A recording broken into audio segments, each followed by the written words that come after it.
खबर उत्तर प्रदेश के आजमगढ़ से। जिलाधिकारी रविंद्र कुमार द्वारा आज चंद्रमा ऋषि आश्रम पर स्थित धार्मिक, पौराणिक एवं ऐतिहासिक नदी तमसा एवं सिलनी नदी के संगम के पानी की गुणवत्ता एवं साफ सफाई का निरीक्षण किया गया। जिलाधिकारी ने डीसी मनरेगा को के अंतर्गत नदी की गाद, कूड़ा, कचरा एवं आने वाले पर्यटकों के द्वारा प्रयोग कर फेंके गए प्लास्टिक एवं अन्य सामानों को प्रॉपर तरीके से निरंतर सफाई करने का निर्देश दिया। उन्होंने कहा कि नदी के किनारे एवं थोड़ी थोड़ी दूर पर डस्टबिन रखवाना सुनिश्चित करें। उन्होंने कहा कि नदी को साफ सुथरा एवं स्वच्छ रखने हेतु जगह जगह बोर्ड भी लगाया जाए। उन्होंने कहा कि सीसीटीवी कैमरा भी लगाया जाए जिससे कि निगरानी की जा सके। उन्होंने कहा कि जन सामान्य की जानकारी हेतु एक चेतावनी बोर्ड भी बनवाया जाए जिसमें लिखें कि आप सीसीटीवी कैमरे की नजर में हैं। पकड़े जाने पर नगर पालिका एक्ट के विभिन्न अधिनियम के तहत कार्रवाई की जाएगी तथा जुर्माना भी वसूला जाएगा। जिलाधिकारी ने कहा कि नदी जिस जिस ग्राम से होकर गुजरती है वहां के लोगों को नदी का संरक्षण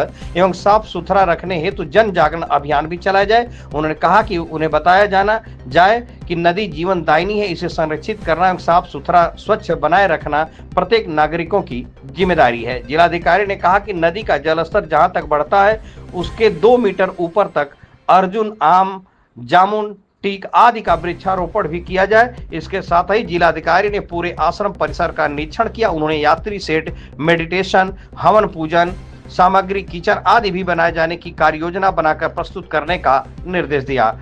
जिलाधिकारी ने कहा कि मंदिर के किनारे सुरक्षा के दृष्टिगत 4 दीवारी एवं बांस के पेड़ों को चारों तरफ से बैरिकेड करना सुनिश्चित करें।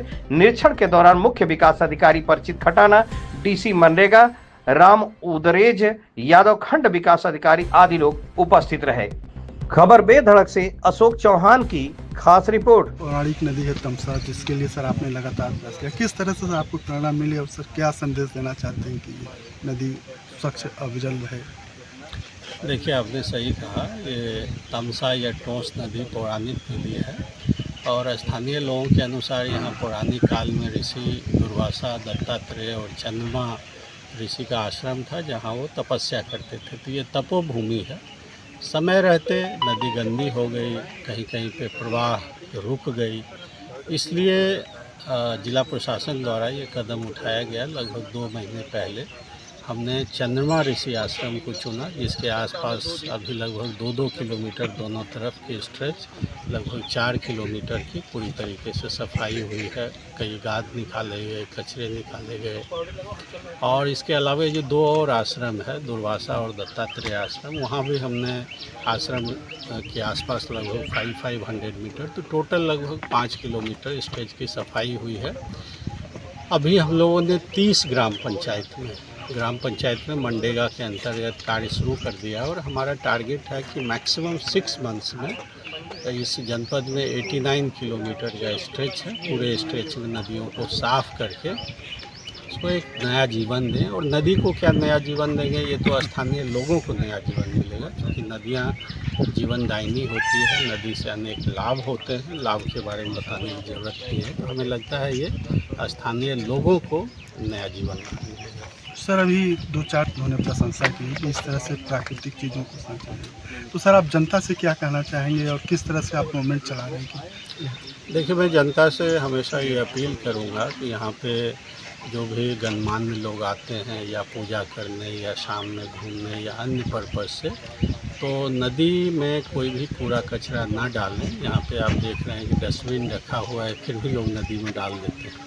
तो फूल पत्ती तो बायोडिकम्पोजेबल है, बायोडिग्रेडेबल है, जो कि डिकम्पोज हो जाती है, बट अन्य चीज़ जैसे प्लास्टिक हो गया, कपड़े हो गए, मेटल्स हो गए, बॉटल्स हो गए, तो उसको नदी में ना डाल के यहाँ पे डस्टबिन रखा हुआ है वहाँ डालें। पहला अपील ये है। और दूसरा ये है कि देखिए, नदियों की सफाई वन टाइम करना तो प्रशासन के लोग कर देंगे, लेकिन इसको मेंटेन करना जब तक स्थानीय लोग इसमें नहीं इन्वॉल्व होंगे, वो नदी की सफाई का स्वामित्व नहीं लेंगे, तब तक हमें लगता है कि नदी की सफाई मेंटेन करना मुश्किल है।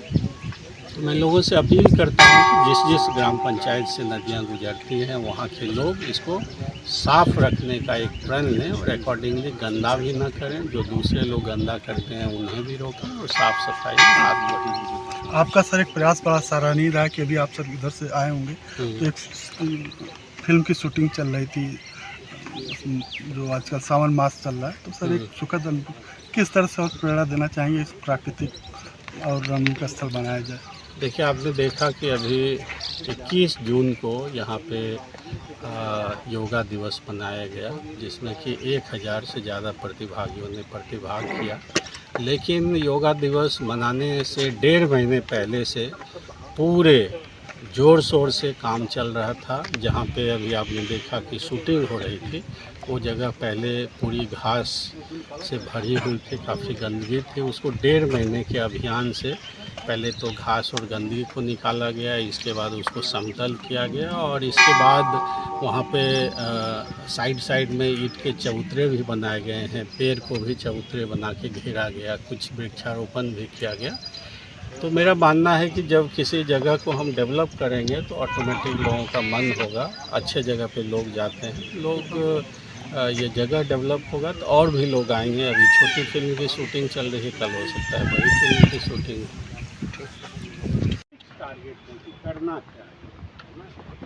पहला वही है, वाटर लेवल के ऊपर जहाँ तक बाढ़ का पानी जाती है वहाँ तक अर्जुन का पेड़, उसके ऊपर अन्य जामुन नीम हो गया, बाकी तो नीम का पेड़ लगा दो तो और अच्छा है।